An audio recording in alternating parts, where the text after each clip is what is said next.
Once the game plan is formed and the client understands it, follow it as closely as you possibly can. When you're selling the relinquished property or the downleg property, exchange your terminology, you have to demand a specific deadline of all offers. Require proof of funds. How qualified is this person that's making the offer? Also require a loan pre-approval letter. You have to do this. You have to know how solid that transaction in fact would be. Make sure that you have waiver deadlines on their due diligence process.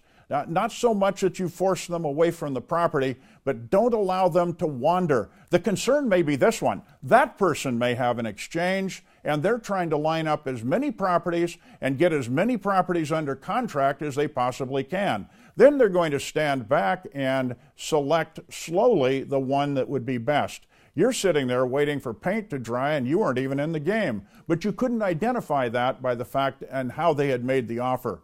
I like to ask the question, as I receive an offer on my client's property, is this going to be a tax-deferred exchange? Normally they'll have the wording in there, but then I'm going to ask a few more questions. Has this property been identified as one of the three? What I'm attempting to find out, are they past their 45-day period? That puts me in a stronger position.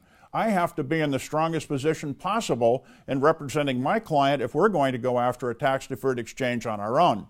How many properties have you identified? If they say 6 or 8 of them, then I know I'm just one of a whole string. I'm not sure if I'm going to take this offer particularly seriously. That's not to say we wouldn't take it, because I may be able to use it as negotiating fodder for another offer that comes in. I may say to them, you know, I'm not sure why I would take this offer. I've got a better one on the table. What am I trying to do? Entice a higher price from that person in representing them. Is this property required for the tax-deferred exchange? Now, as I go after the replacement property, I'm going to also be very careful to go for a very tight game plan. Make sure that my loan has been pre-approved, whatever size loan I need in order to cause a fully tax-deferred exchange. I'm making sure that I've got a qualified lender, that my client hasn't gone to someone who has the reputation for not being able to perform. Watch those issues and you'll have a successful exchange.